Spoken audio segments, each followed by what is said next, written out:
शं वरुणः शन्नो भवत्वर्यमा शन्न इन्द्रो बृहस्पतिः शन्नो विष्णुरुक्रमः ॐ शान्ति शान्ति शान्तिः।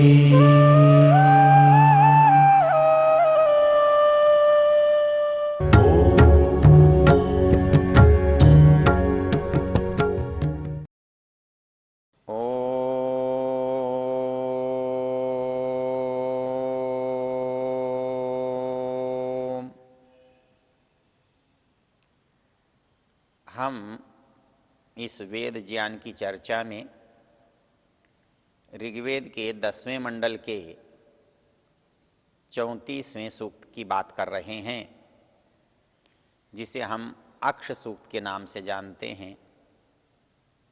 इसके कुछ मंत्रों में जुए की प्रशंसा भी है, जुआरी की प्रशंसा भी है, किंतु कुछ मंत्रों में निंदा भी है। तो निंदा भी है और प्रशंसा भी है, ये दोनों कैसे हो सकती हैं? जो मंत्र हम जिसकी चर्चा कर रहे हैं उससे हमको पता लग जाएगा कि ऐसा कैसे हो सकता है। जो प्रशंसा का भाव है वो खेलने वाले को लेकर है, और जो निंदा का भाव है उसके परिणाम को लेकर है। खेलने वाला प्रशंसा की दृष्टि से, आशा की दृष्टि से, लाभ की दृष्टि से खेलता है, लेकिन उसके खेलने का जो अनिवार्य संबंध है वो लाभ नहीं है। अनिवार्य संबंध तो जो खेल का परिणाम है वो निश्चित रूप से होता है, जिसको हमने पिछले दिनों 2 शब्दों में देखा था, एक त्रिपंचाशः और एक देव इव सविता सत्य धर्म। त्रिपंचाशः में हमारे को संदेह होता है कि ऋग्वेद जैसे ग्रंथ में ये सोचना कि इसकी यही जुए की संख्या है, ये तो लौकिकता की बात लगती है, एक सामान्य मनुष्य की बात लगती है कि 3-5 का कोई समूह है। यहां कोई बात ऐसी होनी चाहिए जो आगे की बात से इसको जोड़ती हो। वो आगे की बात से जोड़ने वाली बात क्या हो सकती है? वो ये हो सकती है कि देव इव सविता सत्य धर्म, अर्थात इस जुए के जो नियम हैं, परिणाम हैं, फल हैं, वो प्रकृति की तरह अटल हैं, सत्य हैं। तो त्रिपंचाशः का सत्य से क्या संबंध होगा? वो भी ऐसी चीज होनी चाहिए, ऐसा काम होना चाहिए जो सत्य धर्मा से मेल खाता हो, जो शाश्वत हो, सदा रहने वाला हो। स्वामी ब्रह्ममुनि जी महाराज जो इसका अर्थ करते हैं वो कहते हैं त्रिपंचाशः, वो 3 और 5 इसका अर्थ करते हैं 8। अर्थात ये सत्य धर्मा जो है वो काल से है और त्रिपंचाशः वो स्थान से है। उसके नियम सभी समयों में भी सत्य हुए और उसके नियम सभी स्थानों पर भी सत्य हैं। अर्थात ऐसा नहीं है कि हम यहाँ खेलते हैं, यहाँ के लोग खेलते हैं तो उसका लाभ होता है, और वही लोग बाहर दूसरे स्थानों पर खेलते हैं तो उसका लाभ नहीं होगा या गलत होगा, ऐसा नहीं है। जो हमारी भावनाएं, इच्छाएं हैं, वृत्तियां हैं, उनका प्रभाव सभी स्थानों पर एक जैसा होता है। वो अमेरिका का व्यक्ति उन वृत्तियों में व्यवहार करे या भारत का करे, उससे कोई अंतर नहीं पड़ता। वृत्तियों का परिणाम तो वही होगा जो वहां के व्यक्ति के साथ होता है या जो यहाँ के व्यक्ति के साथ होता है। इसलिए इस मंत्र में जो शब्दावली है त्रिपंचाशः क्रीडति व्रातयेषाम, इसका जो समूह जिससे हम खेल रहे हैं वो 8 दिशाओं में और सभी कालों में जो सत्य नियम हैं उन्हीं का आधार है। इसके नियम आधारित हैं, कैसे हैं, इसका पता हमें इसके उत्तरार्ध की पंक्ति से लगता है। मंत्र कहता है, त्रिपंचाशः क्रीडति व्रातयेषाम देव इव सविता सत्यधर्मा उग्रस्य चिन्मन्यवे नानमन्ते राजा चिदिभ्यो नमयित कृणोति। ये दूसरे चरण के जो दो पाद हैं, दो पद हैं, उग्रस्य चिन्मन्यवे नानमन्ते और राजा चिदिभ्यो नमयित कृणोति, ये उपमान है, ये उदाहरण है। उग्रस्य चिन्मन्यवे नानमन्ते अर्थात इसके नियम हमारे अनुकूल नहीं हैं, हमारे हिसाब से नहीं चलेंगे। हम जो बुराई कर रहे हैं, जो खेल खेल रहे हैं, जो हमारे मन में व्यापार वृत्ति चल रही है, वो यदि अच्छी ही होती, सदा लाभकर ही होती तो सदा लाभ मिलता। लेकिन खेलने वाले को कभी दुख होता है कि नहीं होता, कभी उसको गुस्सा आता है कि नहीं आता, उसको परेशानी होती है या नहीं होती, तो ये देखेंगे होती है। जुए में जो जीतता है उसे प्रसन्नता होती है, लेकिन जो हारता है उसे दुख होता है, उसे गुस्सा आता है। वो ये सोचता है कि मैं इसको अपने अनुकूल कर लूं, इसको दबा लूं, लेकिन ऐसा हो सकता है क्या? कहता है उग्रस्य चिन्मन्यवे नानमन्ते। मन्यु क्रोध को कहते हैं, मन्यु प्रतिकार की भावना को कहते हैं। मन्यु जो बुराई है उसको रोकने की बात कहते हैं। यहां मन्यवे चिन्नानमन्ते, यदि कोई आदमी बहुत शक्तिशाली है, सामर्थ्य वाला है, अपने बल से, प्रभाव से, क्रोध से किसी को दबा लेता है, किसी को रोक देता है, उसका फल रुक जाता है, उसका परिणाम अटक जाता है, आगे नहीं बढ़ता है। लेकिन यहां ऐसा नहीं है। अर्थात मेरे नाराज होने से, मेरे दुखी होने से, मेरे रुष्ट होने से खेल के परिणाम रुकते नहीं हैं। जो मैंने किया है उसका फल समाप्त नहीं होता है। मैं खेलकर हारा हूं तो हार गया हूं, उसका परिणाम तो मुझ पर होना ही होना है। मैं यदि जो बुराई है, जो काम है, वो ये नहीं देखता कि ये बहुत बड़ा आदमी कर रहा है, इसलिए इसके करने से ये काम बुरा नहीं है। ऐसा नहीं है कि ये व्यक्ति सज्जन कहलाता है, यदि इस काम को करता है तो अच्छा है, यदि बुरा आदमी इस काम को करने लगे तो वही काम बुरा हो जाएगा। ऐसा नहीं है। वहां बुराई और अच्छाई कर्ता पर नहीं है, क्रिया और उसके फल पर है। अर्थात जो व्यक्ति जिस काम को कर रहा है उसका परिणाम क्या होने वाला है, उसका फल क्या होने वाला है।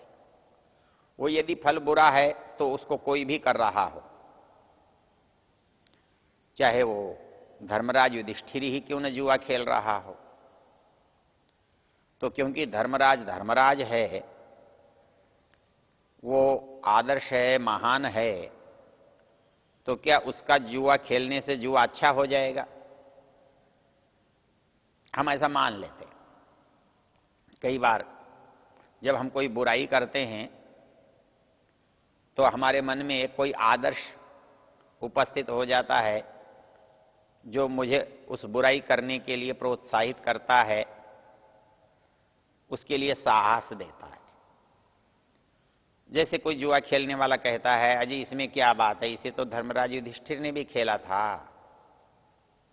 तो हम ऐसे मानते हैं कि धर्मराज युधिष्ठिर ने खेला इसलिए अच्छा है, कोई बुरा नहीं है।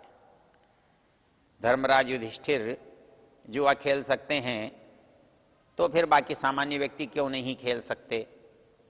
और धर्मराज युधिष्ठिर क्योंकि कोई काम बुरा नहीं करते, वो धर्मराज हैं, और यदि उनके द्वारा जुआ खेला गया, वो बुरा कैसे हो सकता है, ये हमारी धारणा रहती है। जब कोई व्यक्ति एक से दूसरी विवाह, दूसरी शादी करता है, उससे कहते हैं भाई तुमने ऐसा क्यों किया? वो कहता है जी श्री कृष्ण जी महाराज ने तो 1600 रानियां रखी हुई थी। जैसे उनकी रानी रखना कोई अच्छा काम है, क्योंकि वो एक बड़े आदमी ने काम किया है इसलिए वो काम अच्छा हो जाएगा, या बड़े आदमी उस काम को करते हैं तो इसलिए छोटे भी इसलिए कर सकते हैं कि वह अच्छा मान लिया जाएगा। वो कहते हैं ये नहीं है। यहां जिसने ये काम किया है वो कितना भी बड़ा होगा, कितना भी अच्छा होगा, किसी भी पद पर होगा, वो काम बुरा है तो बुरा ही होगा। सामान्य समाज में एक विचित्र धारणा काम करती है, देखो जी इतने बड़े आदमी होकर ऐसा करते हैं, अर्थात कोई मंत्री प्रधानमंत्री की कुर्सी पर बैठता है, कोई मुख्यमंत्री बनता है, तो अपने लोग कहते हैं देखो जी ऐसा व्यक्ति जो मुख्यमंत्री है वो ऐसे ऐसे काम करता है। लेकिन कभी मस्तिष्क पर जोर देकर सोचा नहीं है कि पद का व्यक्ति से संबंध क्या है।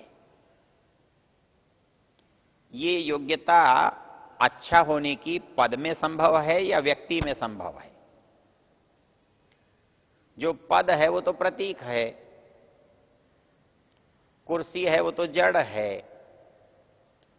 तो प्रतीकों में, जड़ वस्तुओं में, पदों में अच्छा बनने की या बनाने की योग्यता कैसे आ सकती है? वो योग्यता तो चेतन की है, और वो चेतन पद नहीं है, व्यक्ति नहीं है। वो चेतन उस पर बैठने वाला है, वो मनुष्य है जो उस पद पर विराजमान है।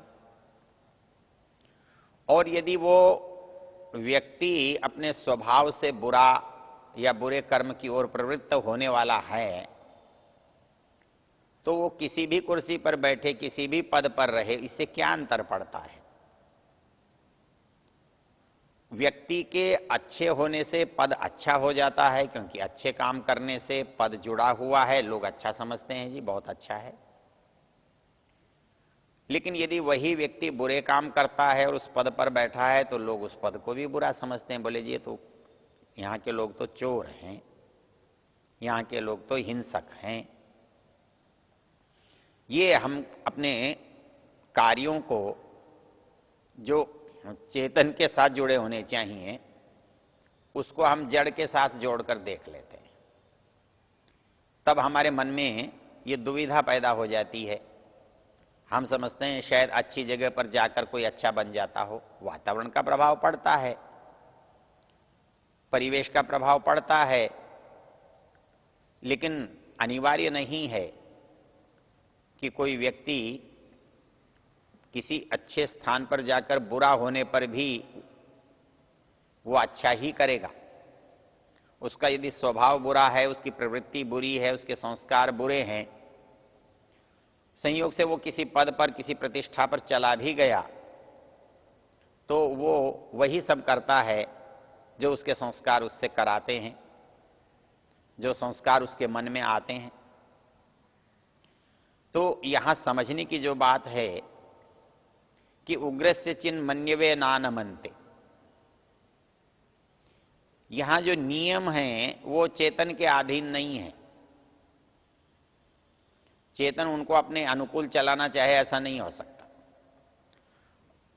धर्मराज युधिष्ठिर राजा हैं, इसलिए जुए के नियम उनके अनुकूल हो जाएंगे, उनको सफलता दे देंगे, उनको विजय दे देंगे, उनको लाभ पहुंचा देंगे, ऐसा नहीं है, ऐसा नहीं होता।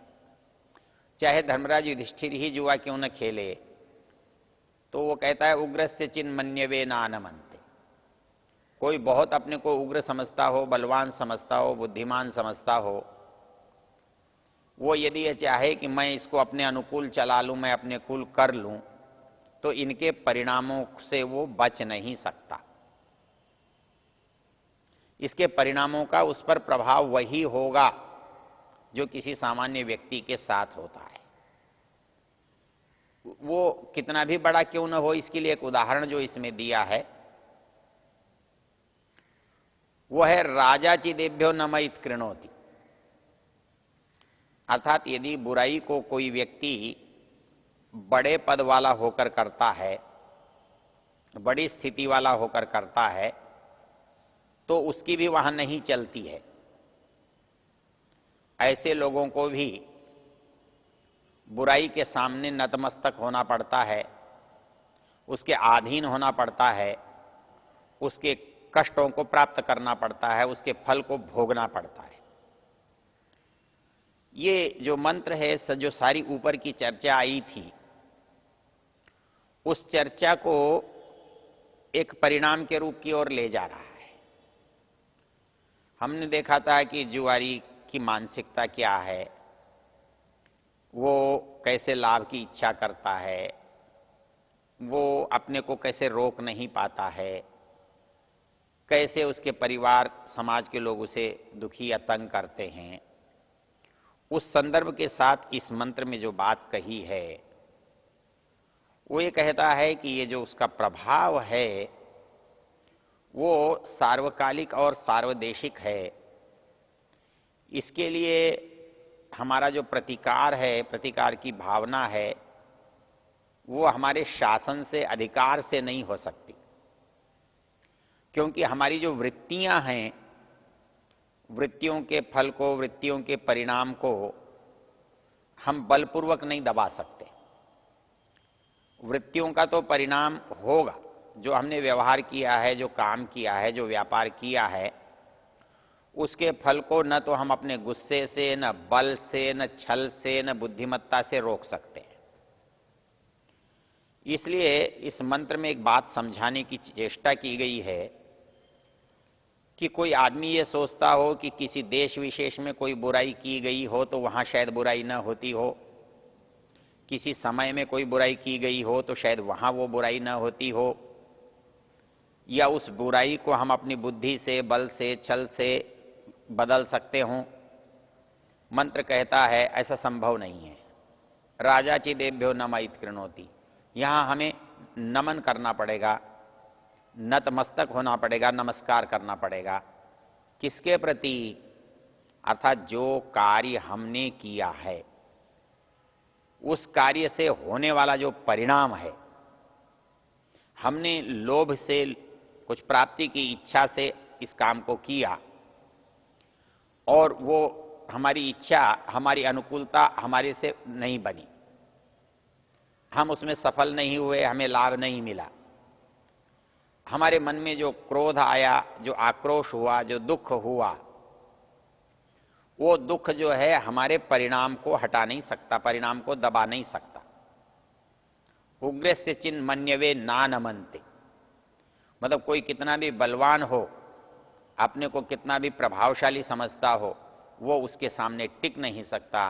राजा चिदेभ्यो नमयित कृणोति एक प्रतीक है संसार में, जो सबसे बलवान है, वो भी बुराई के सामने यदि बुराई करेगा तो उसे नतमस्तक होना ही पड़ेगा। ये मंत्र का आशय है। ओ